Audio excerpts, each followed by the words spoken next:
that when we make money, when we get a company listed, and eventually as an entrepreneur you do make a lot of money. And it's glamorous and very exciting. And you feel like you are in the top of the world, am I right? And you have achieved something a lot of other people don't achieve. I still recall about 10 years ago when I was a senior executive and I was telling my boss then that is how you should do it.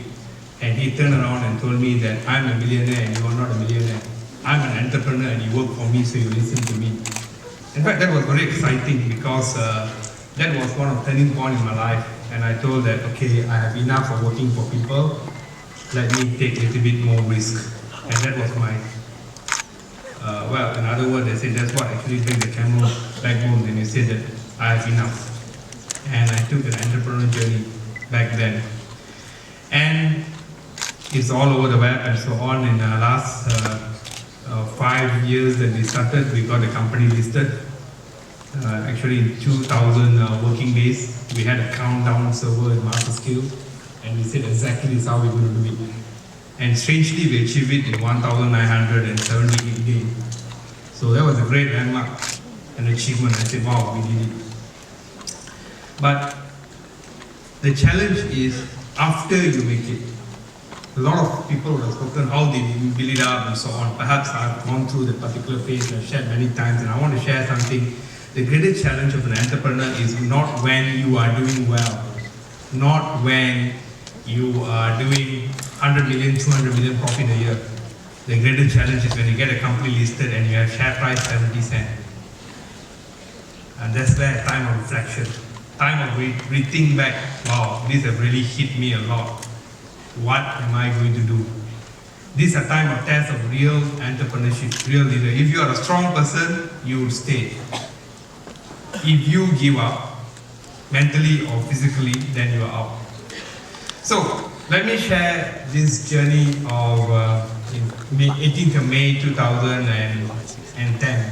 Yes, we got listed. We were one of the largest listing for the first half of 2010 in Southeast Asia, not only in Malaysia. Wow, it's great. But the great challenge comes in when the company got listed is you are no longer only controlled by the micro, but a lot of macro that you can no longer control. Anybody outside there can throw a stone and hit you. It's just a question how painful it is. And no doubt that in a highly regulated environment, higher education, we have Deputy Minister of Education, my good friend. That the greatest challenge is any decision done by ministry or regulation will hit you straight. For example, there were changes in PTBTN and so on. We cannot do anything in it, right? Hitting our bottom line and so on. So, as an entrepreneur, perhaps the greatest challenge is, rule number one is you accept what it comes and hit you. If you do not accept that this has hit us and we need to change, you will be never able to change. Secondly, we need to have plans. It's like playing chess, we need to have a lot of options. So the challenge here is, rule number two is to compartmentalize the problem. Split the problem. Okay, this is a share pricing issue, we park it first. We park in Sedan. Okay, we have this particular problem with the ministry, the regulation, changing environment, park it in Kajang first. So as long as we can park all these and then you say, okay, I have all these nice, beautiful cars all parked elsewhere, all good problems. If we manage to solve it, then we say which one to solve first. Rule number two. First I said, accept what hits you. You have the plans, you understand. And thirdly, this is something that inbuilt with an entrepreneur. That no matter how big the wave is, it's like tsunami, you cannot run away. You're an entrepreneur, either you do it or you die. Alright? If you think that entrepreneurship is so difficult, then I tell you, sell your business, become a politician. I'm not trying to say to become a politician that easy, but at least, what do you call it? You're not accountable for the shareholders and investors who are hunting you like crazy and so on. Alright? So, the more important thing that I want to share, the third point is what I have gone through in these last 2 years. 2000 aneurism, ruptured aneurism. technically, if you are rupture aneurysm, 99.999% you are dead already, you know. But you see, God is not ready to accept me to become his advisor yet. So he told me, no, I'm letting you go, you have still got time.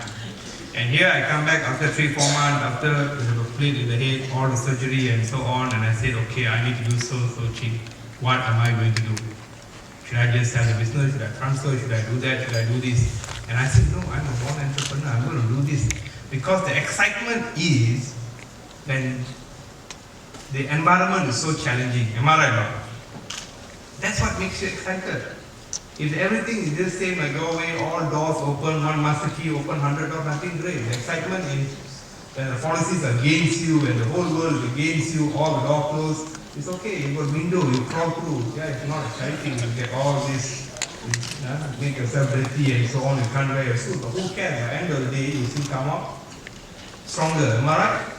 So this is what I always tell to a lot of my, whenever I go to the MIC and Indian community, I say don't complain about all these policies and so on. It has been there, it's going to be there until and when. A lot of time will tell, time will heal. But till then we have to fight, so you have to crawl. So, an entrepreneur, so I thought I came back, let's build the business, we look back, revamp back and so on. And I was doing everything great. And I still remember when I met Sister Eng in Brussels, am I right? That 1 week before going to Brussels, I was told that I won the TOYP. Wow, so great, am I right now? Winning CYEA World Award, first Asian, first Malaysian. Alright, before that it's all European, winning.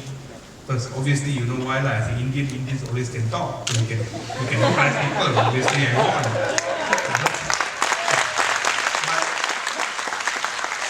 But more than that, when I won the TOYP, and Sister Eng was there and so on, and 1 week before that I just happened to go and do a scan on my head. Just obviously I went to the hospital, I got nothing to do waiting for a doctor, and he said, let's scan since I missed my breakfast and everything. And he said, oh, I got very bad news for you. You got another aneurysm on your left hand side brain. Wow, this is challenging. Am I right? But despite all that, I still fly, I still behave like nothing wrong. Am I right? Knowing that 2 weeks from now I have to go for another severe surgery that you may not even come back. Right? So if you compare this back in business world, that's why when I hit all these challenges, I see that it's not life-threatening. Am I right now?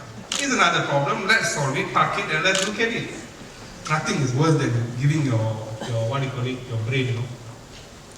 Go through the entire thing, open up, put a platinum, screws, 6 screws. So I got 2 platinum and 6 screws in my head right now. So that has actually tuned me to become better. So coming back into this, these are challenges of life, are life-threatening, am I right? I think would be worse. You know, what is the use of 100, 200 million if it's gone, nobody could do it, or you become a salvage, you can't speak, you can't talk, or you're in a wheelchair, am I right? So, this is a moment of truth, talking to God. So you have to talk to God what you want, and you have to tell them, these I have not achieved, I want to achieve these first. And you have to convince God, you know. Otherwise they say, no, game over. So, a couple of things that I've said. As an entrepreneur, I build master skill. Yes, we have good time, we have bad times, now it's very challenging time. I know in Laoyak Forum they write everything, they say that Edmund is the only guy who cheat the Kuala and the Chinese investors. Alright? But whenever I feedback, you know, and whenever I said, but I take it very positively. What I say that we will turn around this company. Education is not something that you can turn around one day, you know. A nice like airline tomorrow, you give 50% discount, 99 cents, the hit goes up and you sell for next 20 years and you show the profit right now. Education, we can't do that. But having said that, we came out a lot of new strategy. That to turn around, I said, okay, in education, we will do something very different that nobody did in the world. That we will start up a multi-level marketing. That we call it entrepreneur development program. That we will empower my graduates, empower my alumni. Not only to sell short courses, short programs and so on, we also will sell 20% of futuristic program right now. That means you can block future seats right now as long as you have all the requirements. So a lot of thinking, you're the first in the world to do it.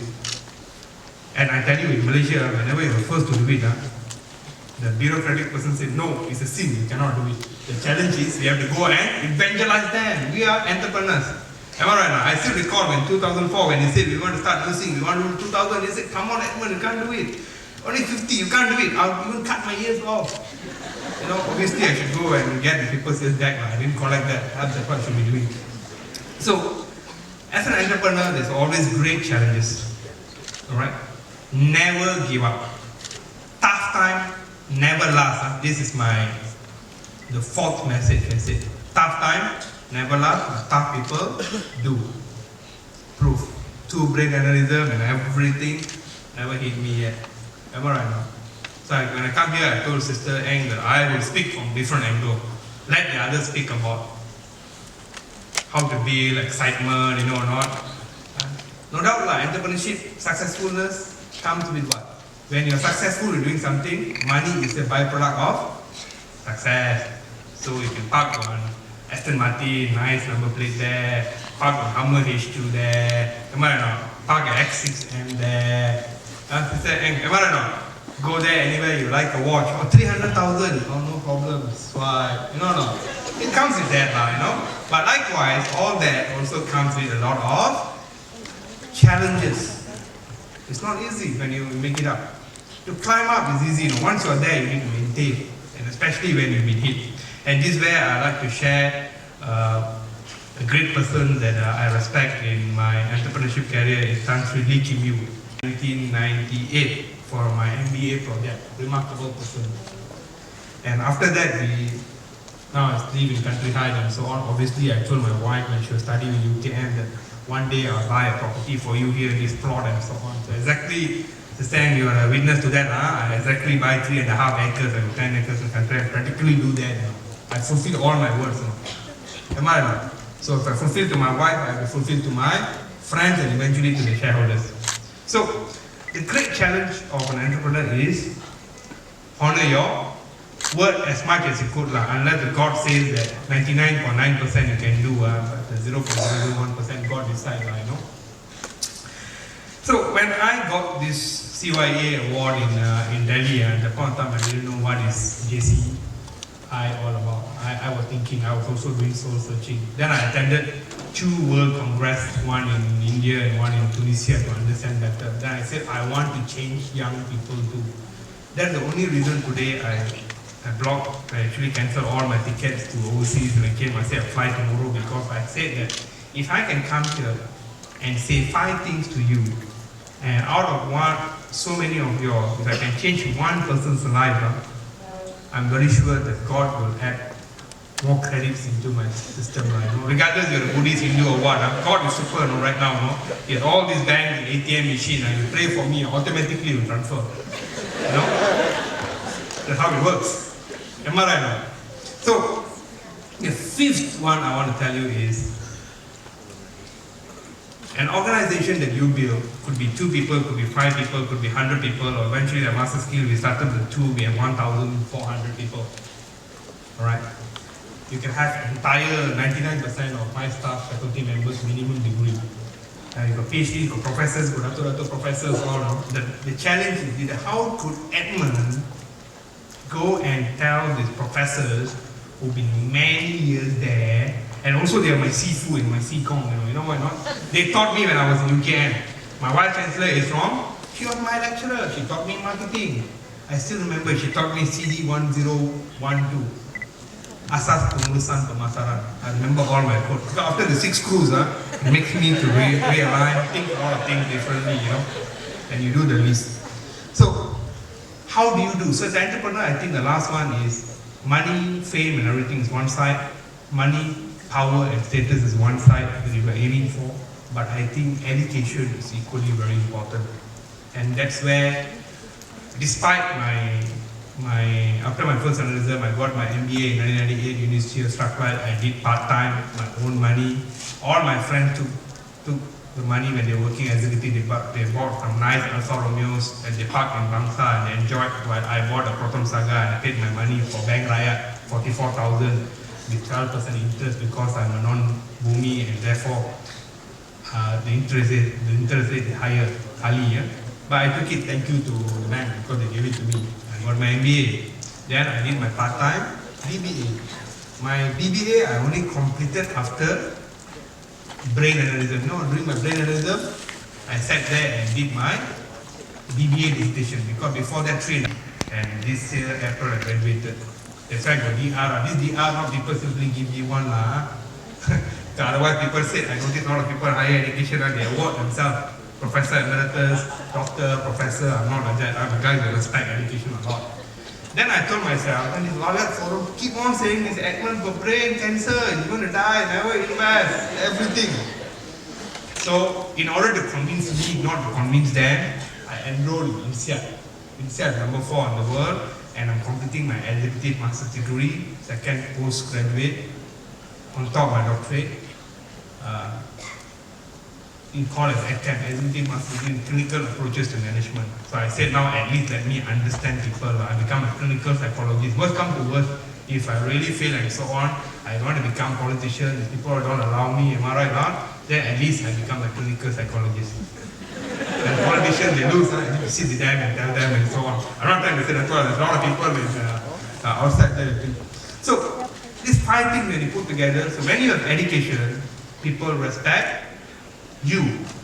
It depends on what business that you are in. But eventually when you put all this together, eventually when people say entrepreneur, it's all about leadership. If you are able to lead a group of people and manage the resource that you have effectively and efficiently, whatever business that you do, you would make it. Alright? But the question here is how big it is. How long does it take? How many times that you fall? Whether you are able to heal yourself or not. So going back into here, just to conclude, last 1 minute since the Deputy Minister is here, his show is not mine. Winning awards is nice, alright?